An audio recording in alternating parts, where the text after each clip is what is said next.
It begins with a moment of curiosity. On his podcast, Joe Rogan leans forward in his chair, eyebrows slightly raised. That look he gets when he's about to dive into something he's never heard before. Somebody just mentioned a story from early Islamic history, a name he's never come across. The Battle of Badr? What's that? Joe asks, his voice tinged with both skepticism and intrigue. The studio is quiet for a second. You can almost hear the hum of the microphones. Then his guest begins to explain not just a story about swords and shields, but an event that changed the course of world history.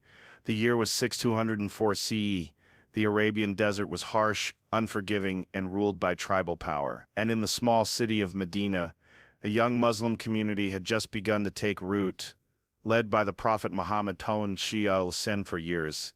These people had faced persecution. They had been mocked, boycotted, tortured, and driven from their homes in Mecca simply for believing in one God. Many had lost everything, their businesses, their land, even family members. And now, only 2 years after their migration to Medina, they were faced with something even more terrifying: war. Joe tilts his head. So, they weren't some huge army? No. In fact, they were the opposite. The Muslims had no real military structure, no vast supply chain, no empire behind them. They were farmers, tradesmen, shepherds, ordinary people. But news came that a massive Quraysh caravan, loaded with wealth and guarded by armed men, was passing nearby. This was the same Quraysh tribe that had driven them out of Mecca. For the Muslims, this caravan wasn't just wealth, it was a chance to send a message. We are not powerless anymore. Joe sits back. So they were basically outnumbered from the start, exactly. Because as soon as the Quraysh learned the Muslims were moving toward the caravan, they sent out a massive army from Mecca, 1,000 men well armed with horses, armor, and weapons. The Muslims, only 313, and they didn't even have enough swords for everyone. Imagine that. 300 farmers and merchants walking toward a battlefield against a force over 3 times their size, the desert wind blowing sand into their eyes, their hearts pounding in their chests. Many of them had never fought in a battle before, and yet they didn't turn back. Joe frowned slightly, processing the numbers. 300 against 1,000? Why wouldn't they just avoid the fight? Because for them, this wasn't just about numbers. This was about survival, about faith, about proving that the message they carried was worth dying for. The Prophet Muhammad gathered his companions and asked for their thoughts. One by one they stood up. Some of them said, "We are with you, Messenger of Allah. If you ask us to walk into the sea, we will." Joe raises his eyebrows. That's intense loyalty. It was more than loyalty, it was conviction. They believed that their cause was righteous, that their struggle was not just for land or wealth, but for the right to worship freely.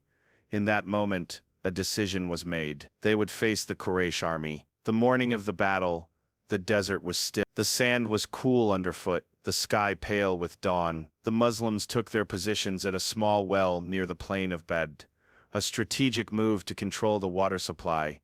Joe interrupts softly. Wait, they were thinking strategy too. Even without numbers or weapons, they were disciplined. They listened to the Prophet orders, positioned themselves carefully, and trusted in something more powerful than manpower. They trusted in Allah. The Quraysh army arrived in waves of dust, their banners high, their weapons gleaming under the morning sun. From a human perspective, this was already over. Any general would have said the smaller force stood no chance. And yet, there's something unexplainable about moments like this, something that defies military logic. The Quran would later describe it in these words: "Indeed, Allah made you victorious at Badr, when you were few in number, so be mindful of Allah, so that you may be grateful." Quran 3. So they believe God literally helped them win. Yes, and we'll get to that part, the turning point, later. But before that, you have to understand the mindset they carried into the battle. Imagine walking toward a line of enemy soldiers, knowing they could cut you down in seconds, but still stepping forward. Not because you're fearless, but because you believe there's something more important than fear. And in this moment, the world's attention was nowhere near that dusty plain in Arabia. The great empires of Rome and Persia didn't know this was happening. No historian at the time was writing about it. But in the history of Islam, this was the moment where everything could have ended, or everything could have begun. Joe lets out a quiet laugh, shaking his head. Man, I've never even heard of this. And you're saying it's like the defining battle? Exactly. Without Badr, there might have been no Medina stronghold, no spread of Islam beyond the Arabian Peninsula, no survival of this community at all.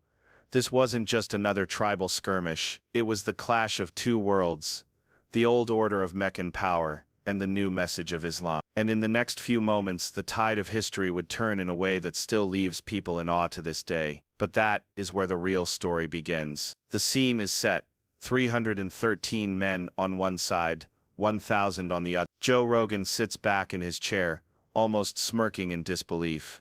So, this is like UFC odds times 100, the underdog of underdogs. Exactly. From a purely human perspective, the Muslims at Badr should have been crushed. They were outnumbered, out-equipped, and out-experienced. Most didn't even have full armor. Some shared weapons, others carried only spears or bows, and many had nothing but a sword and a shield, made from whatever wood they could find. The Quraysh, they had professional warriors, men trained from youth to fight. They had cavalry, metal shields, and chainmail. They had more camels and horses than the Muslims had total mounts. Joe frowns. Why would they even stand there? I mean, if you're that outgunned, you walk away.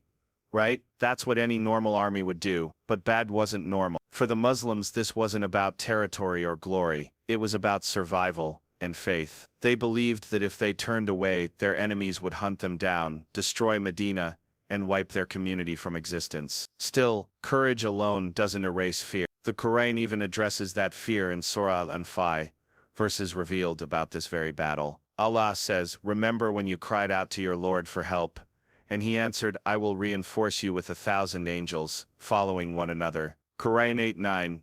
Joe tilts his head. 1,000 angels. That's wild. So they believed they were going to get actual backup from the unseen. Yes, and for them that promise wasn't abstract, it was everything. It gave them the kind of resolve you can't measure in numbers or weapons. The night before the battle, the Prophet Muhammad spent hours in prayer under the stars. Eyewitnesses described him raising his hands and pleading with Allah, "O Allah, if this small group is destroyed today, you will not be worshipped on this earth." Joe leans in.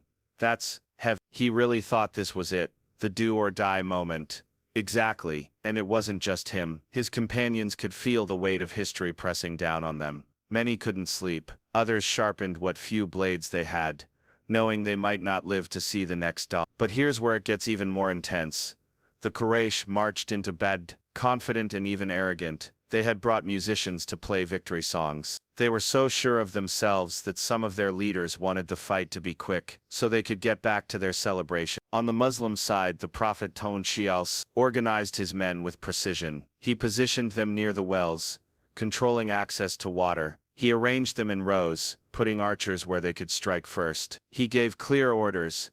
"Do not attack until I command you." Joe smiles slightly. So even outnumbered, they were thinking tactically. Yes, and that's a lesson in itself. Faith doesn't mean walking blindly into danger. It means doing everything in your power while trusting the outcome to God. When both sides finally stood facing each other, the silence was unbearable. You could hear the wind scraping across the sand. Every heartbeat felt louder than the drums the Quraysh had brought. Then came a moment that historians still talk about, the champions' duel. As was custom in Arabian warfare, 3 warriors from each side stepped forward to fight one-on-one before the full battle began. From the Quraysh came Abba, Shayba, and Walid, all seasoned fighters. From the Muslims came Hamza ibn Abdul Muttalib, Ali ibn Abi Talib, and Ubaidah ibn al-Harith. Men of immense courage, but still underdogs. The clash was brutal. Swords rang out, dust swirled, and in a matter of moments the Muslim champions had defeated their opponent. The morale on one side soared,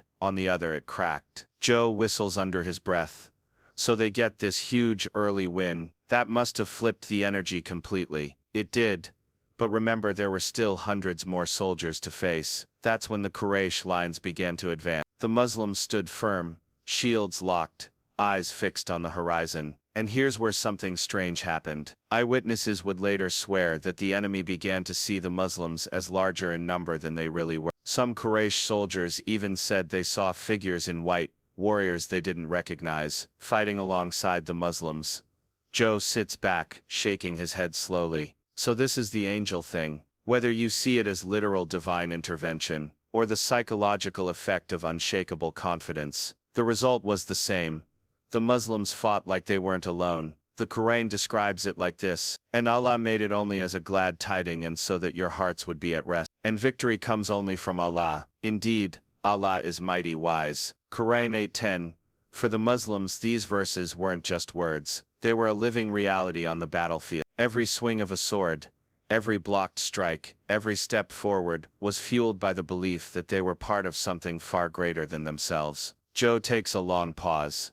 Man, that's the thing about belief, right? If you think you've got God and angels backing you, you're not gonna fight like a normal person.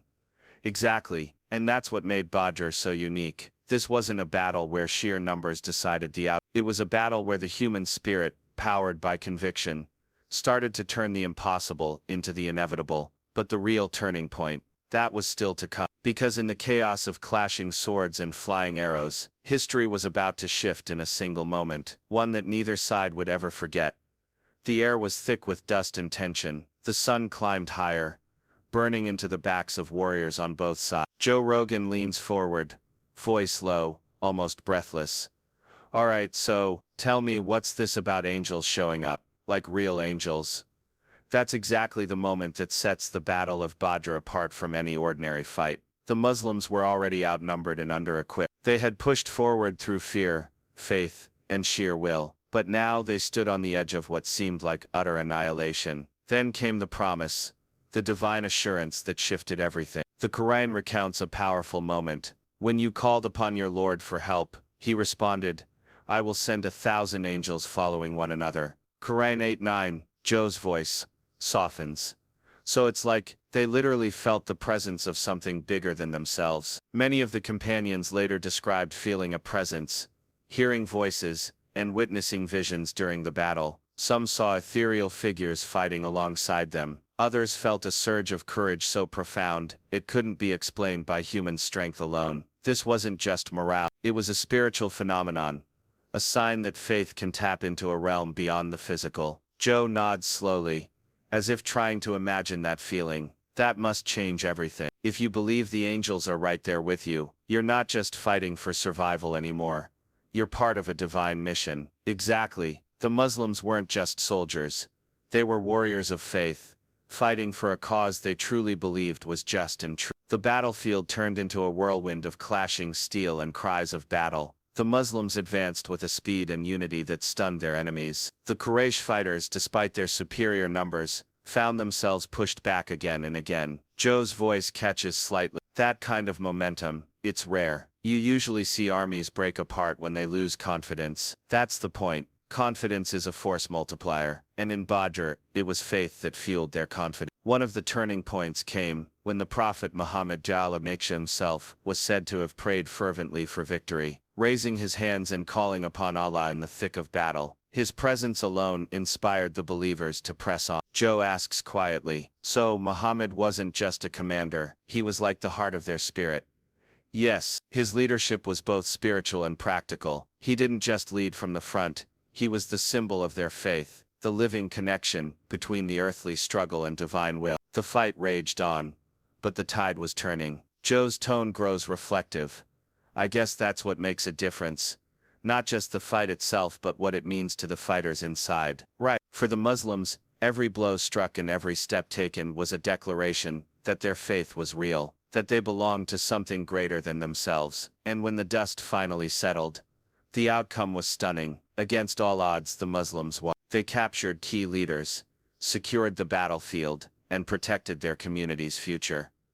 Joe exhales, that's insane. A tiny group, outnumbered, but they walk away victorious, and it's because of faith and belief. But this victory was more than just a battle won. It was a turning point in history, proof that unwavering belief and trust in God could empower the powerless to overcome the impossible. The Quran frames this moment as not just military success, but divine validation. Indeed, Allah helped you at Badr when you were weak. So fear Allah that you may be grateful. Quran 3:23. Joe's voice softens further. I get it now, this wasn't just a fight for survival. It was about showing the world that faith changes everything. It's about hope, when you have nothing else. Exactly. And that's why the story of Badr continues to resonate. It teaches that no matter how impossible the situation, when you hold on to your faith and values, you can rewrite your destiny. But the lesson doesn't stop there. The aftermath of Badr planted seeds that would shape centuries, shaping not only Islam, but inspiring countless people who face impossible odds every day. Joe leans back thoughtful. That story, it's not just history, it's a mindset, a lesson for anyone who's ever felt powerless. And as we'll explore next, the victory at Badr was just the beginning of a much larger journey, one filled with trials, lessons, and the unshakable power of belief. The dust had settled on the plain of Badr, and the sun hung low in the sky, casting long shadows over a battlefield forever etched in history. Joe Rogan exhales slowly, his voice quieter now, filled with awe. So, they actually won, like completely against all those odds. The Muslims emerged victorious. They captured prominent leaders of the Quraysh, took control of the battlefield, and secured a moral win that echoed far beyond the desert sands. But Joe, this victory wasn't just about who had the bigger army, or better weapons. It was about something deeper, something that changed the course of a whole civilization. Joe leans in. Okay, tell me, what was the real lesson here? Why does this battle still matter today? Because Badr wasn't just a military triumph, it was a spiritual awakening. The victory proved to the Muslims that their faith was not in vain. It gave them confidence, courage, and a sense of divine purpose. But more importantly, it showed that with absolute conviction and trust in God, the impossible becomes possible. Joe reflects thoughtfully. That's powerful. It's like they weren't just fighting for land or power, they were fighting for belief itself. Exactly. And that belief brought something else, unity. Before Badr, the Muslim community was still fragile, scattered, persecuted, uncertain of what the future held. But after Badr, something shifted. They became a force not just physically, but spiritually and socially. Joe nods slowly. So it was like a wake-up call that they could survive, even thrive against all odds. Yes, and that lesson extends far beyond the battlefield. Think about every time you faced a challenge that felt impossible, the moments when you felt alone, overwhelmed, or afraid. The Battle of Badr reminds us that those moments are where faith, whatever that means to you, becomes a lifeline. Joe's voice softens, almost whispering. Yeah, it's that mindset that keeps people going when everything else tells them to quit. It's that mindset that turns weakness into strength, and fear into courage. And here's the most striking part. This victory wasn't about arrogance or dominance. It was about humility and gratitude. The Quran reminds believers again and again to fear Allah and be grateful, because it's only when we recognize that our success comes from a power beyond ourselves that we stay grounded and connected. Joe pauses, thinking. So, it's not just about winning battles, it's about how you win them, with respect, faith, and humility. Exactly, and that's why Badr resonates so deeply. It teaches us that true victory isn't about crushing your enemy, but about standing firm in your principles, trusting in what you believe is right, and having the courage to face the impossible. Joe leans back, his voice calm but filled with meaning. I never thought of it that way. It's like the battle as a metaphor for life. You don't always have the numbers, but if your heart's in the right place, that's what counts. And that lesson is universal, whether you're standing on a battlefield, facing a personal struggle, or fighting to hold on to your values in a difficult world. Badr shows us that when you face overwhelming odds, it's not just the strength of your arms, but the strength of your spirit that decides your fate. Joe nods slowly, eyes distant. Man, that hits hard. It's about believing in something bigger than yourself, especially when it feels like the whole world's against you. Exactly, and that's why the Battle of Badr isn't just an ancient story. It's a beacon of hope, a reminder that faith, courage, and conviction can move mountains, even when you stand alone. As we move to the final part of this story, Joe reflects on how Badr's legacy continues to inspire millions, teaching us all to find strength in belief and resilience in the face of impossible odds. The Battle of Badr wasn't just a moment frozen in history. It's a timeless story,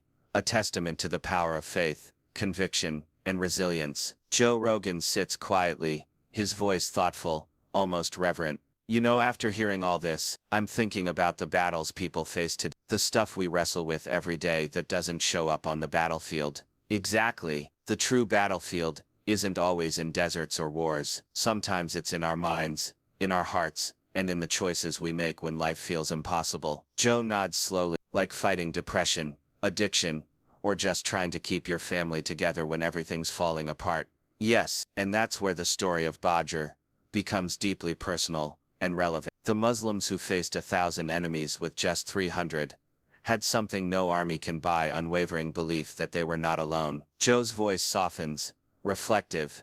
It's crazy how that changes everything. If you believe there's something bigger looking out for you, it gives you the strength to keep going. That belief, whatever shape it takes, fuels resilience. It gives meaning to struggle and courage to face fear. Joe leans forward, almost whispering. And maybe that's the real takeaway here. It's not about how many people are against you. It's about how strong your faith is in what you're fighting for. Exactly. The Battle of Badr teaches us that faith is more than a religious concept. It's a mind's source of strength that can transform the weakest into the strongest, the lost into the victorious. Joe smiles, a quiet nod of respect. That's powerful stuff. It makes you rethink what winning really means. Winning isn't always about the scoreboard. Sometimes winning means standing firm when the odds are against you. It means choosing hope over fear, trust over doubt. As we look back at the sands of Badr, we see more than a battlefield. We see a symbol of courage, of divine help, and of the human spirit's unbreakable will. Joe's voice grows softer, almost a whisper now. That story, it's not just history, it's a lesson for all of us, no matter what we're facing. So the next time life feels like a fight you can't win, remember the Battle of Badr. Remember the men who stood against impossible odds, not because they were the strongest, but because their faith made them unstoppable. And maybe, just maybe, that same faith can help you win your battles too.